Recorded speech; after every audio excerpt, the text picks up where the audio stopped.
Hello, thank you for watching this video. So in this video, we're doing question 1 of May, June 2024, question paper, mathematics paper 1. The question is equations. We're solving stuff here. So let's go. So at 1.1, they're saying solve for x. So question 1.1, they're saying solve for x. So at from 1.1.1 up to 1.1.5, they've given you a series of equations that they want you to find. So let's do the first one. The first one is 1.1.1. What is this? This is 3x squared plus 5x is equal to 0. So this is the first equation that they want us to solve. Is 3x squared plus 5x is equal to 0. So if you want to, when you want to solve this one is easy because there's not even a constant there. So there are two ways in which you can solve it. You can substitute on your quadratic formula because you can see that your A is equal to 3 and your B is equal to 5 and your C is equal to 0. That's one way of going about it. So you can say x is equal to negative b plus or minus the square root of b squared minus 4ac all over 2a. C is 0 because it's not there, it's not written. So when it's not written, it's just 0. So substitute all of these things here and you'll get your x values. The second way you can go about it, you can factorize this thing here. You can take the common factor out of this. What is the common factor? So you're given 3x squared plus 5x is equal to 0. What is the common factor? What is common on both sides?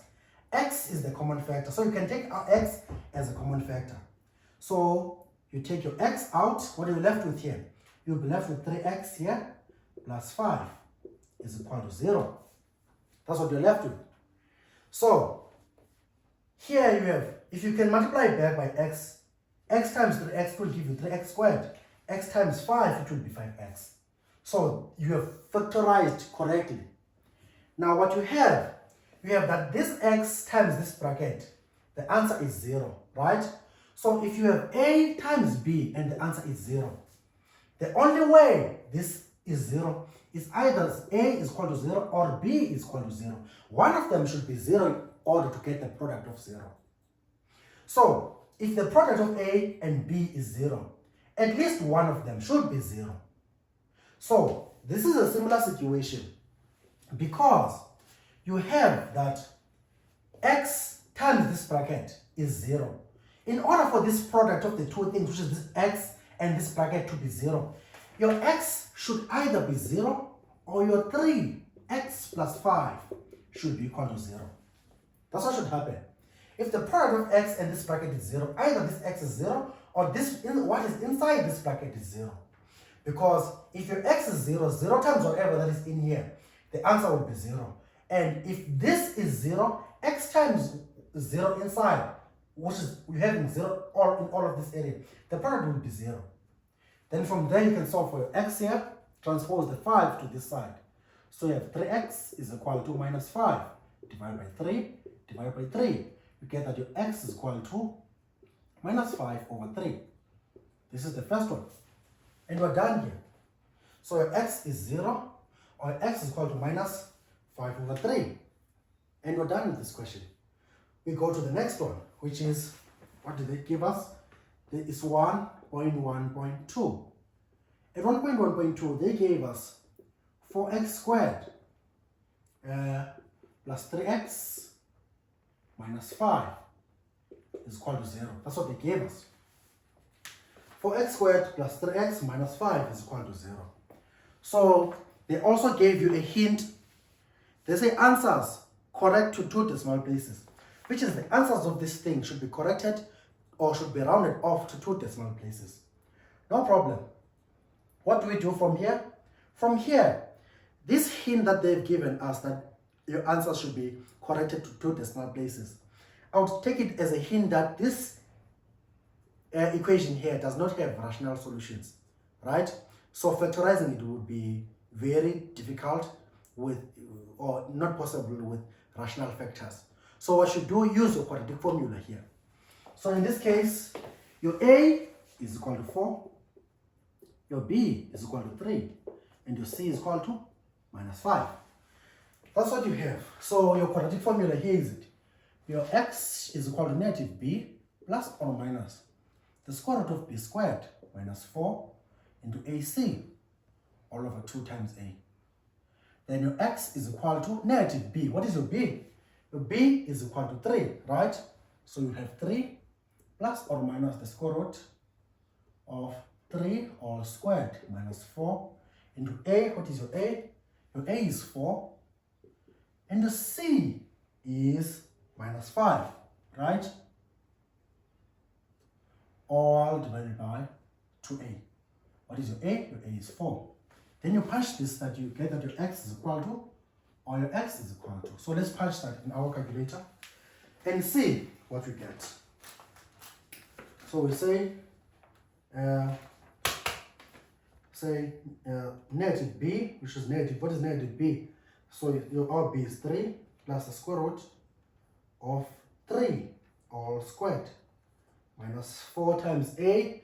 Our a is what? Our a is 4 times c, which is -5 over 2 into a. What is our a? Our a is 4. You get that your x is equal to 0.80 corrected to 2 decimal places. Then you change for your minus. Get that is -1.55. So these are your solutions, I think. So we'll go on to the next question, which is 1.1.3.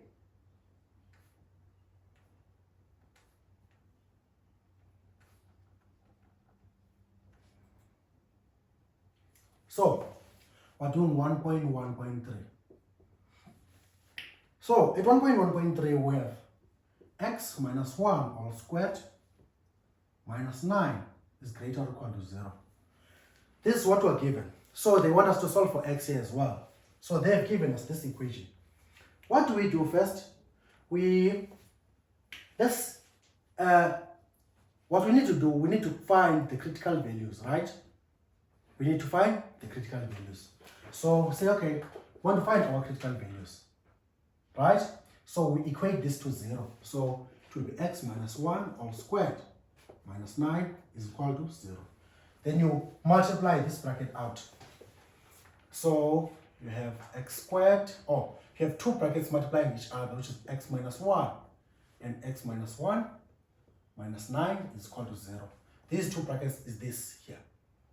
So you multiply this bracket out and you find that you have x squared minus 2x plus 1 minus 9 is equal to 0. That's what you have. Collect your like terms. You get that x squared, this have no friends, minus 2x.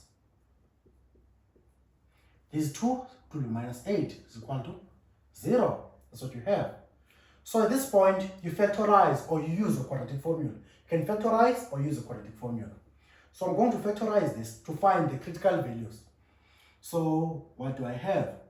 So to find the factors of this, equal to 0, it will be x should be 4, and then 2 should be plus, this should be minus. So your x factor should be 4, the first one, or your second one should be minus 2.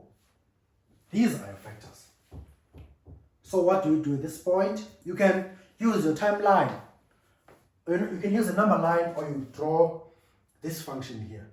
So this function looks something like this. It's a parabola, so it will look like this. This is the line x equal to 0. This is the line y is equal to 0. These are the x-axis. These are the y-axis. So the critical values are at 4. Here is 4 here, and minus 2. So here is minus 2 here. So this function of yours is positive, right? Because your a is positive in front of this thing here. So this graph will be like this. Is it? So I'm saying it will be positive because a is positive. Or you can look at it here, because look, it's the same thing. So a is 1 all the way. Even there it was 1. So it should be like that. So you want your function where it is non-negative, where it is greater or equal to 0. So you want it where it is on this line or above. What are the values of x for which this function is 0 or above the y-axis? That's what you're looking for. For what values of x is this function? This line on this line or above. You can see when x is equal to -2, it's on this line, and when x is equal to 4. Then after that, you can see it's positive here, it's above here, and it's above there as well. So what are the corresponding x value? These y values here, their x values are the x values that are down here. So all the x values to positive infinity. Same thing. This one is positive here, right?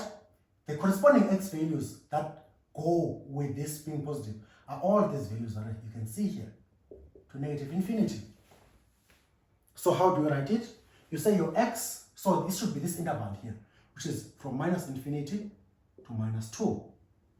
And this interval here from 4 to positive infinity.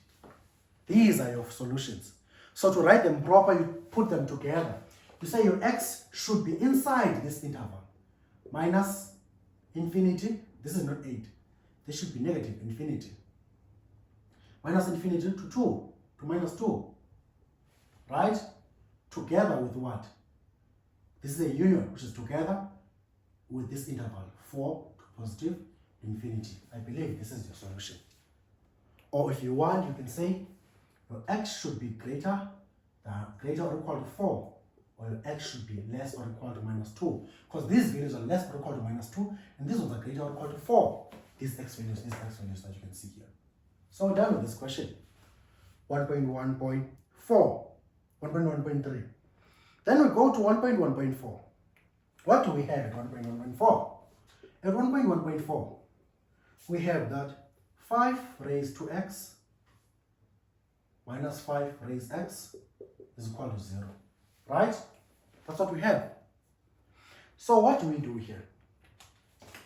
You can see these look similar, right? Except that this have a factor of 2 there. This exponent have a factor of 2, and that one is 1 there. So there's 2, there's 1. So this one is more like it's multiplied by 2, and that one just 1. So we try to write these so that they look similar. So what do? We can say what we have here is 5 raised x times 2. That's what we have. Minus 5 raised x is equal to 0. That's what we can say. The other thing, then we can take out this 2 out and say this is equal to 5, because 5 raised x times 2 is the same as 5 raised x, put in the bracket, then 2, because this 2 times x is still the same to x. This is the exact same situation, because 2 times x is 2x, so this is 2 times x as well, because the exponents will multiply each other. Minus 5 raised x is equal to 0. That's what we do. Once these are the same, right? Once these are the same, you can use your k method from here. Let 5 raised x equal to k, because they look similar. So you can say, okay, let 5 raised x equal to k. So when you see 5 raised x, you put k. So you have 5k here raised 2 minus 5 raised x, which is what? Which is k, is equal to 0. At this point, you can use your quadratic here to solve for k, or factorize like we did here, because this is similar to that. Look at this. Look at this here. There's no c is 0. Even here, c is 0. So let's take out the common factor, which is k. So if k, inside we'll be left with k minus 1 is equal to 0. So it's either k is 0, because the product of these two things is 0. If the product of two things is 0, either this one is 0 or what is inside the bracket is 0, which is k minus 1 is equal to 0. So our k is 0, therefore our k is equal to 1. That's what we have. So if k is equal to 1, what is k k is 5 raised x. So if k is equal to 1, what that means is 5 raised x is equal to 1. Right? Then you try to make this one look like 5. What are you going to do? This is, if you want to make this one looks like 5, you can say this is 5 raised 0. 5 raised 0 is 1.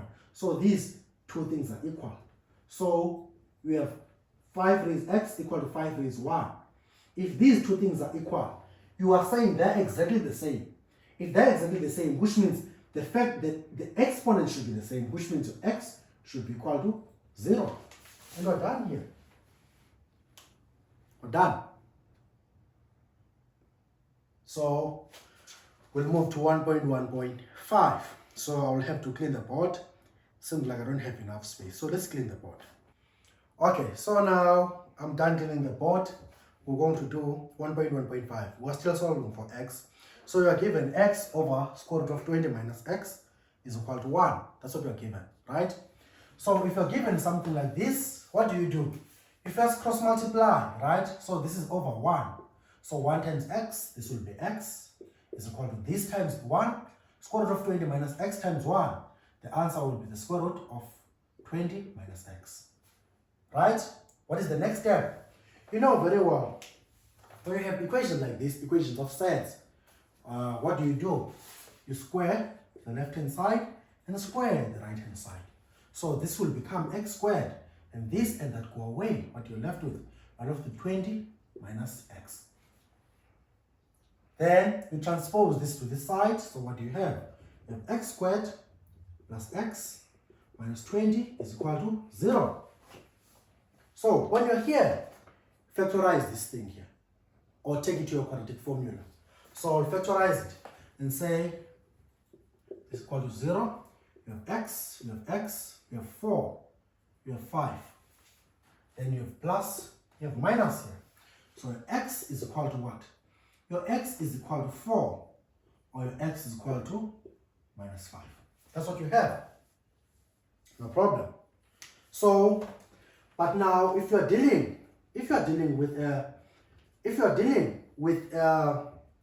with these sort of equations, it's important to test your solutions, right? These equations that have roots, it's important to test your solutions. For example, if you put 4 here, you have 4, right, over 20 minus 4. You have 4 over square root of 20 minus 4. So at the top you have 4. 20 minus 4 is 16, right? The square root of 16 is 4. So you will have 4 over 4. So this will be okay. Let me test it. Let me write it down. So if you have 4, substitute your 4 here and here. What you'll have is 4 over the square root of 20 minus 4, which is equal to 4 over the square root of, answer to this is 16, which is equal to 4 over the square root of 16, which is 4, which is equal to 1. So this is equal to that. So this solution here is correct. The solution is correct. Then let's go to the second solution, minus 5. Substitute minus 5 there and minus 5 there. You'll see you'll run into trouble.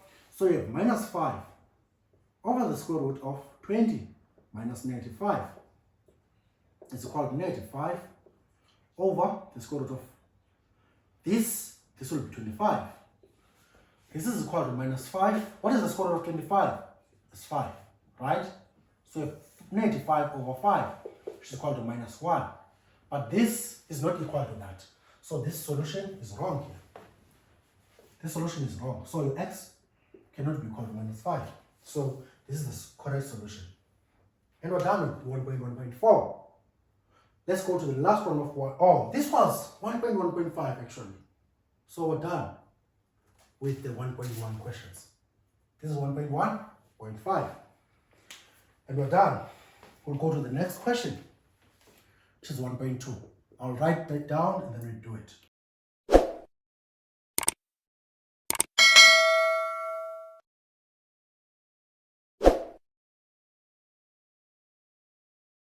Okay, so now let's go with 1.2.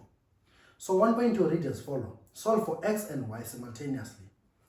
If you are given two equations, x plus y is equal to 9, And 2x squared minus y squared is equal to 7. So they wanted to solve x and y at the same time from these two equations here. So what do? The first thing, you first look at the equations and see which one looks very simple. The first one here, you can see it's a linear equation. Or, yeah, it's a linear equation. So this one looks easier, right? So from the easier one, you can solve for your x or you can solve for your y. Whatever that you think is easier to solve for, right? That's what you're going to do. So from this equation here, you solve for your easiest, which is x plus y is equal to 9. So you can solve for your x or you can solve for your y. So what I'm going to do, I'm going to solve for x. So let's do that. So if we solve for x here, our x is equal to what? Our x is equal to 9 minus y. That's what we have. X is equal to 9 minus y. So this equation is equivalent to this one. These two equations are equivalent. They are just maneuvered, we just played around with them. The same equation. Right? No problem. Once you manage to maneuver, solve for your x from the easiest equation, substitute your x on the second equation, which is this equation here. So you have that 2x squared minus y squared is equal to 7. So which means on this equation, when you see x, you substitute this thing here, 9 minus y. So what we have 2 times what? This here. 2 times x squared, which is this here. Your x is this now, which is 9 minus y all squared. Right? No problem. Minus y squared. That's what you have. Is equal to 7. So 2 is 2. X squared is this, because this is equal to x. Minus y all squared is equal to 7. Then you simplify this thing here. So what we have? You have 2 into, find the answer to this. We have 2 brackets 9 minus y and 9 minus y multiplying each other. Minus y squared is equal to 7. That's what you have. So this is 2 times. If you multiply this out, you'll find that this is 81 minus 18y, right? Plus y squared. Close, minus y squared is equal to 7. That's what you get. So you multiply by this 2 in here. So 2 times 81, this looks like it's 162 minus 36y, then plus 2y squared minus y squared is equal to 7. So let's simplify what we have here. So 2y squared minus y squared, you'll be left with y squared, 1y squared, minus 36y plus 162 is equal to 7.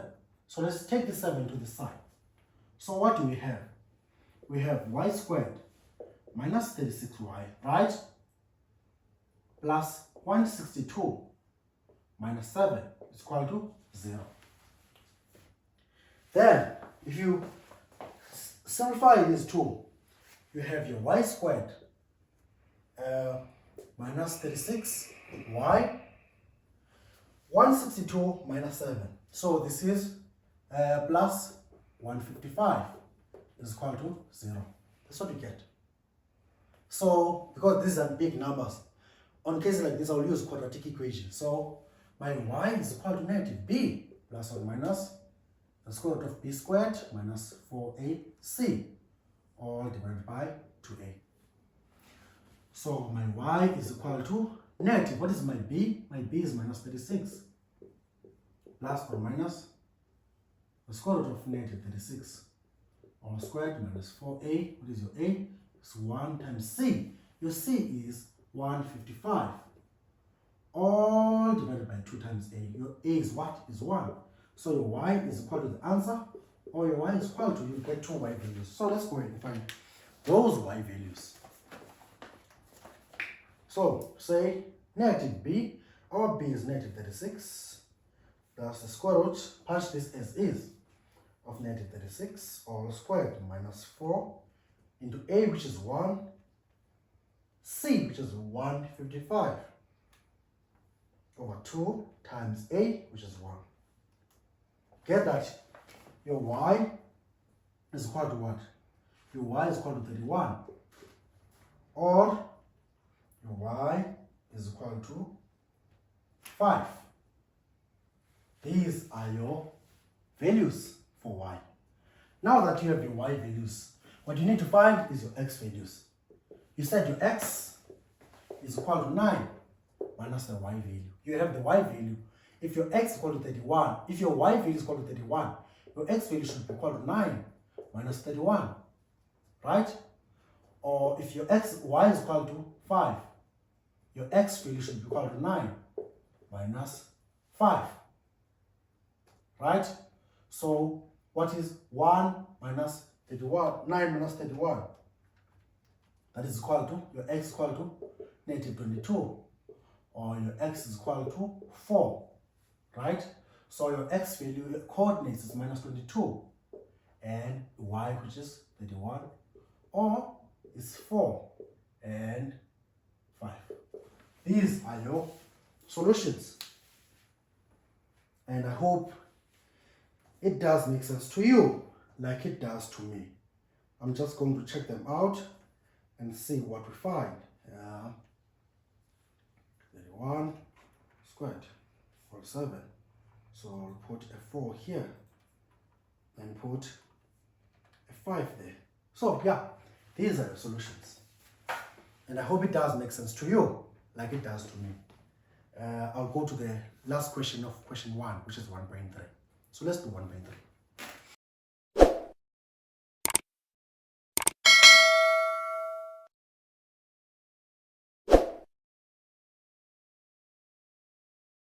Okay, so now I'm done doing the board. I'm going to do 1.3. So let's read 1.3.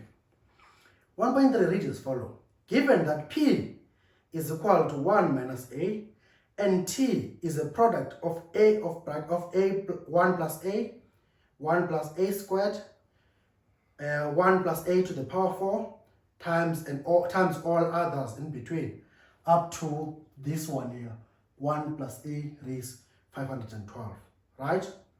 So the question read as follows. Determine the product of P and T in terms of A. So they want us to find the value of P times T in terms of A. That's what they want us to find. So what they want us to find? They want us to find this product here, P times T. So here's a PT, here's a P. So P times T is equal to what? Your P times T is equal to P. What is your P? Your P is 1 minus A, right? This is your T, which is P is this, times your T. What is your T? Your T is all of these things here, right? Which is your A, 1 plus A. 1 plus A is this one, times 1 plus A squared, times 1 plus A to the power 4, times dot, dot, dot, everything in between, times 1 plus A to the power 512.